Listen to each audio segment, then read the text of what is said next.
Good evening, everyone. Time for another silver update. This is a 5-minute chart of silver provided by netdania.com. You can click on the link below.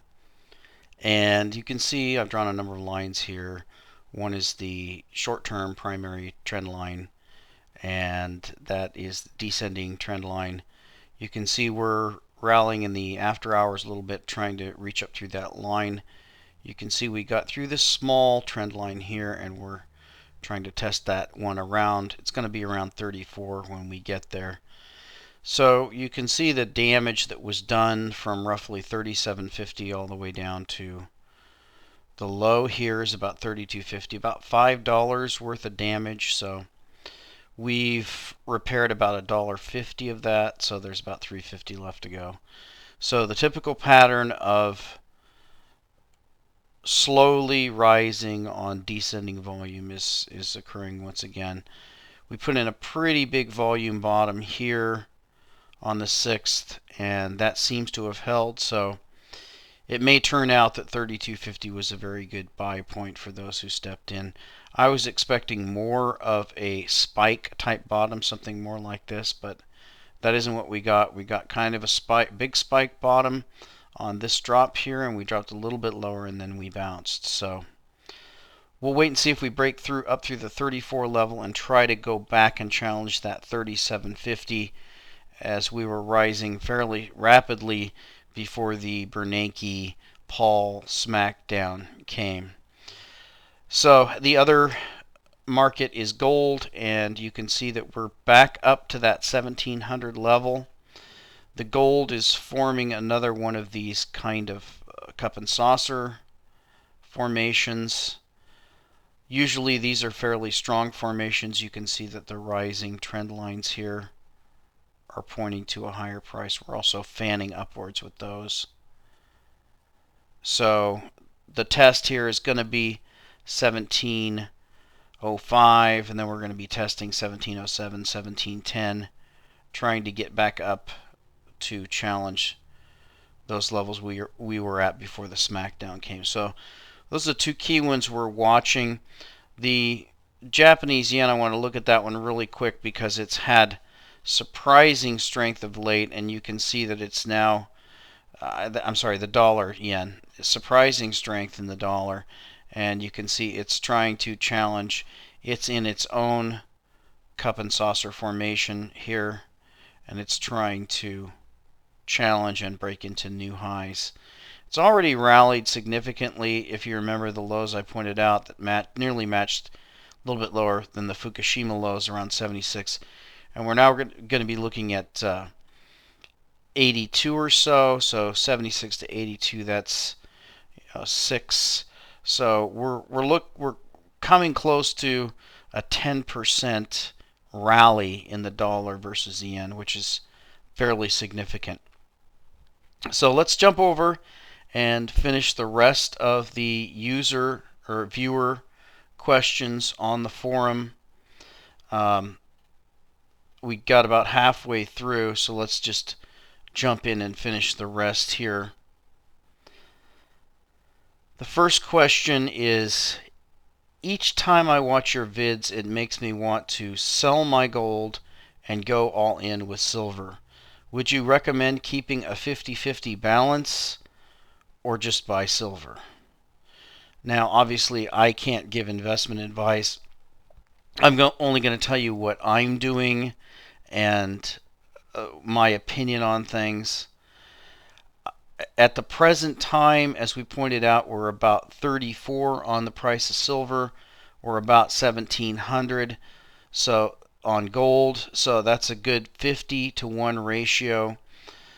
Now, I believe that a fair market gold to silver ratio, just without any of the strange factors factored in, such as the conspiracy against silver and the drawing down of physical supplies, just a normal mining and earth crust ratio, my guess would be a 10-to-1 ratio of silver to gold in the price. So it's my opinion we're off that by probably 80%. So that would skew my opinion by at least 80%. So at this point, I would be more in favor of at least an 80-20 ratio. 80% silver, 20% gold, maybe even a 90%, 10% ratio. At some point, a lot of the people who do the gold-silver ratio want to swap back into gold at some point with their silver. Maybe when it gets near 10-1 or even below 10-1, they're going to want to swap back. But definitely based on those numbers, now is the time to be swapping your gold for silver. So based on that, I would say an 80-20 or 90-10 ratio would be reasonable based upon the 50-1 ratio we have in the gold-silver. And the next question is Andrew McGuire on King World News. And that's, hello all, just listen to Andrew McGuire interview on King World. Thanks, Brother John, for the link. Just wanted to come away with some thoughts on the subject. I wanted to share and get some feedback. China's creation of precious metals exchange that would require to be backed by physical metals, it would indeed be huge. However, China and Russia, for that matter, as well as central banks around the world, have been beneficiaries, if not outright participants, in the active paper shorting of both gold and silver. Central banks have been getting precious metals on the cheap as a direct result of the naked paper short manipulating the price of precious metals. Yes, it is manipulation, as there exists no probability in this physical world that delivery on the naked shorts can occur, but I may be preaching to the choir. Anyway, what would be the benefit to China for creating a physical exchange, especially when one considers that they're a net importer of both gold and silver? One benefit I would see is the Chinese control silver and gold mine production to artificially lower the price of goods using silver in order to induce foreign investment in China for said goods production. Beyond that, other than the mere fat finger to the metals cartel, I see little upside for them. Once again, keeping in mind that China is a net importer of precious metals. A return to the gold-silver money would be possible. Once again, a strong currency would only reduce foreign exports. I hope this does come to pass. However, I would like to see more light on this topic. So, interesting question. Now, I've speculated in the past as to China's participation in the cartel, if you will, or the suppression schemes. My guess is probably that China is complicit in this. Now, you have to realize that until fairly recently, China was a net exporter of silver. They're now a net importer of silver. But if you look at the uses, specifically industrial, solar, and all the other uses, I would guesstimate that a tremendous amount of silver is used in Chinese manufacturing. Now we know that it's very price inelastic because it's a very tiny amount per manufactured item, but there's no reason why China would want to run the price up on themselves if they're exporting these goods to try to raise forex cash, which they still seem to be doing. So my guess is it's probably still in China's interest to keep a low silver price. Now, looking out into the future, that may change. You know now, as I pointed out, that China has switched from being a silver exporter to a silver importer. I don't think that's ever going to change back. I just don't think that China is going to be able to ramp up the type of mining that would be needed for them to mine more than they're going to be manufacturing, especially as we see the growth in the rest of Asia and India, etc. So if that's the case, and that's the big what if, then it would be in China's interest at some point to let its currency strengthen. A lot of people talk about how countries want to weaken their currencies. Well, that a lot of those arguments are Keynesian traps, and I just don't buy into them, that the way you strengthen your economy is let your currency weaken. It's a two-edged sword. Yes, your exporters are benefited, but at the same time, what are the cost inputs that are being used in those exports that have to be imported? So, for example, if we looked at China and we decided that their currency needed to strengthen by, say, 50%, and they ended up doing that, well, since China is going to be a net importer of oil, silver, and everything else, that's going to be a 50% price cut on what they have to pay for those imported materials. So I think in the long run, China is probably going to want to see a strong currency, ultimately I think they're going to want to float the yuan or renminbi and probably look for a strong currency that will allow them to get these things, silver, oil, and all these other things they want to import, a lot cheaper than if they had a weak currency. Will physical silver price conceivably surpass physical gold price? Is there a situation or condition that may make this possible?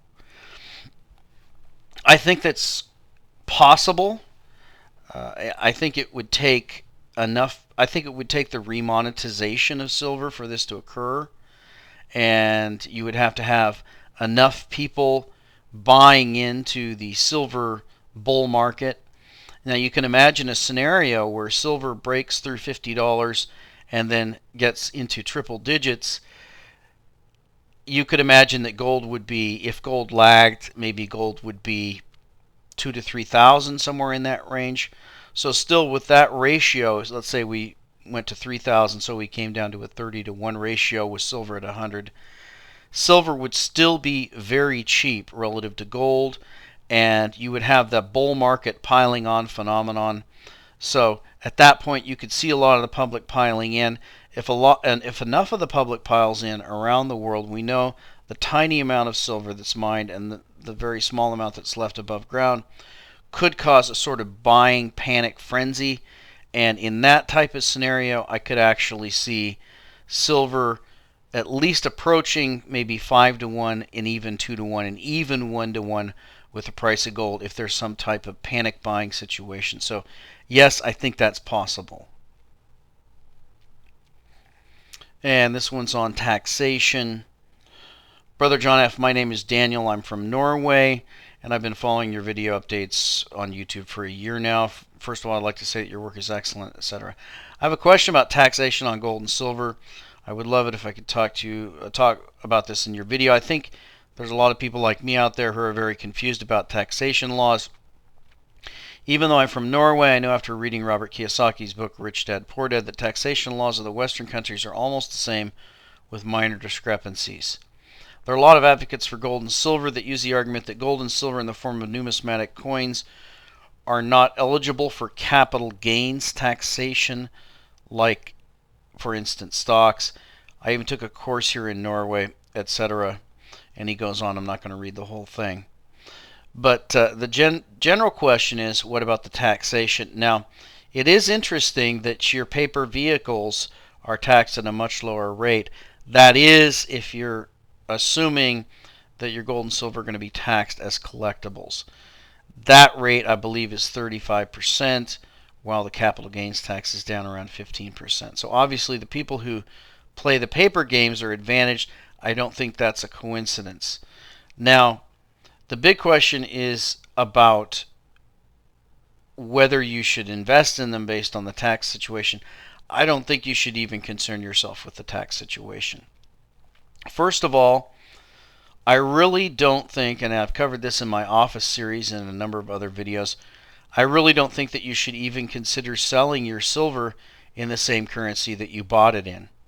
So I don't know what type of adjustment they're going to have to make to try to tax it when you bought it in dollars and sold it in Ameros or IMF whatevers. I don't know how they're going to calculate that, but I'm not worried about it because I don't see any reason for selling silver or gold, but especially silver, until the entire structure of the Western fiat banking system has collapsed and something else has replaced it. And at that time, you'll probably be looking at a completely different tax system, and you may not even be able to calculate a basis for that tax. So that's definitely a wait and see thing that I wouldn't recommend worrying too much about if you're a long-term holder. And this one's on the RCM Wildlife series. John, in your latest video, you made no mention of the Grizzly coin. Have you soured on that one? In order of preference, assuming same price and availability, would you prioritize the list as follows? Timberwolf, not easily available. Grizzly, limited availability. Cougar, great availability. And Moose, just released. Now, this is just my opinion, and that's just a guess. So, I actually had the Timberwolf and the Grizzly equal with each other. Now, it's obvious that the Timberwolf has greatly surpassed the Grizzly as far as numismatic desire. Now, I don't have the numbers. If anybody has the numbers as far as mintage, it'd be great to see those. But I definitely would say that if you can get your hands on that Grizzly for the price of the Cougar or the Moose, I would not pass that up if I could get that sort of a deal. Because just based on the numismatics, just based on the beauty and the design, I put the Grizzly right up there with the Timberwolf. So I think it's going to be second on the rise. The Moose for me is third. I do like the Cougar, but there's some reservations on that. The Moose I think is depressed because it's just been released, and these things are always cheap when they're released. Anytime any of these coins are available for between $2 and $4 above spot, I don't think you can go wrong buying these coins, because you're going to pay $2 to $3 for Eagles, and you're going to pay $2 to $3 for Philharmonics and all the rest. You're going to pay $1 to $2 just for some bars and other stuff. So I think these are all winners, but I definitely would put them in the order. I'd switch these last two, and I would say Timberwolf, Grizzly, Moose, and Cougar as far as my guesstimate for numismatic potential in the future. And this question is most government debt actually much less than stated? When you look at who owns the debt of the USA and other countries, the reality is that much of it is owed to each other. For example, if the USA owes the UK $1 trillion and the UK owes the US $500 billion in debt, does that not effectively cut the US debt owing in half? All the G20 nations seem to owe debts to each other, and the net debts to anyone is much less. And there's a link there. Now, obviously, the countries of the West, the US, and many of the others, if they wanted to, with the stroke of a pen, they could wipe out these debts. The problem is that the vast majority of these debts are held by pension funds and retirement funds and people who've worked their whole lives, who've saved a lot of money, and expect to be able to retire in comfort. So when you're talking about reneging on these debt obligations, you're talking about reneging on promises to retirees and investors and a whole lot of people that are going to be really angry. So that's the reason why you see this Ponzi scheme being blown up, going from shore to shore, and you see America print up a few trillion, then you jump over to Japan and they print up $1 trillion, then you jump over to Europe and they print up another $1 trillion. Now we're going to bounce back to the US and print up a few more trillion, because you're looking at a situation where the number of people in the cart is growing, the number of people pulling the cart is shrinking, and nobody wants to step up and point out that the emperor is naked, he has no clothes, and that there just aren't enough workers to support the retirees and the other people that work for governments for the system to keep running. So, yes, they could cancel these debts out, but then what is going to be the repercussion of that? And junk silver opinion. Try to get through all these. I know you think the best option for your money is the semi-numismatic silver bullion coins. I would like you to elaborate a bit on this. Also, what do you think of old U.S. junk silver coins, 40% silver? I don't really like the 40% silver coins because, yes, they could trade as some kind of reduced currency or whatever, hit the fan scenario currency or something like that. But for one thing, they're just a very slim number of years and kind of strange years and transitionary period. 1965 through 1969, you had the 40% silver. So I tend to shy away from that. Now, as far as junk silver, I do recommend a percentage of your silver be the junk silver. For one thing, the premiums on it are very low. Also, the silver is going to be very difficult to counterfeit. It tends to be worn. They have serrated edges. It keeps them from being shaved. It's just highly likely, if you look at that old junk silver, you're pretty much certain that you're getting what you're paying for. And for that reason, and of course for the reason that most people cite, that if we do get some type of dark age collapse scenario, then it's quite possible that the dimes and quarters and half dollars and silver dollars could actually emerge as some type of barter currency in that drastic scenario. So I would say I think 10% is a pretty good number for junk silver in your collection. And inflation and effects in certain sectors. I'm in the medical field and I'm in the ethics committee. I'm going to be a speaker in the next event of around 75 people who are all in charge of either hospitals, nursing, or rehabs. I'm doing this research, the effects of hyperinflation and what happens to different sectors at different times during the hyperinflation or depression. Now, the medical field, this is no longer a free market in this country, and that's the main reason why the expenses in that area have absolutely blown through the roof, because there's really no competition. It's really just a big game of who can bilk the insurance company for the most money, and we have by far the most broken medical system in the world. Now, can it get worse? Yes, it can. Is Obamacare the answer? No, quite the opposite. The answer is going to be moving to a free market. A lot of Americans are already just going to Mexico to get their dental work and other free market medical systems. That's the answer. That's not the direction we're going in. So, yes, there's going to continue to be inflation. As long as the government's involved in something, there's going to be inflation.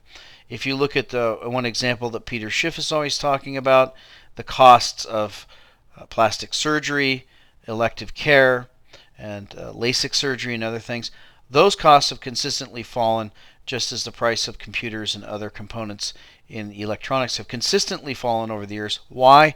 Because the government's not involved.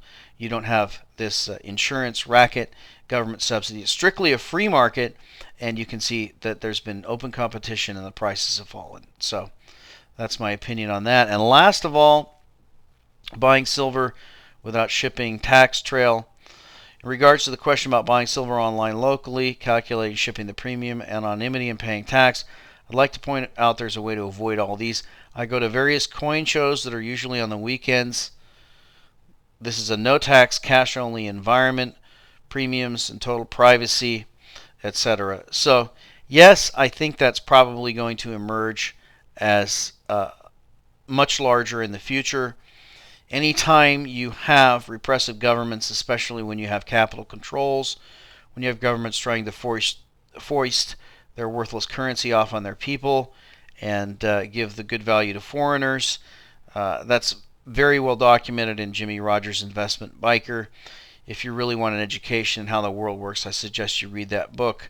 Jimmy Rogers basically visited every country in the world, and he would visit the black market, and he would look at the official exchange rate, and he would use that to determine how honest the government was and whether or not he was willing to invest there. So, yes, I think the black market's going to continue to grow, and whether it's gun shows or coin shows or all the rest of this, barter, trade, as the government becomes more repressive and more broke, you're going to see this stuff grow.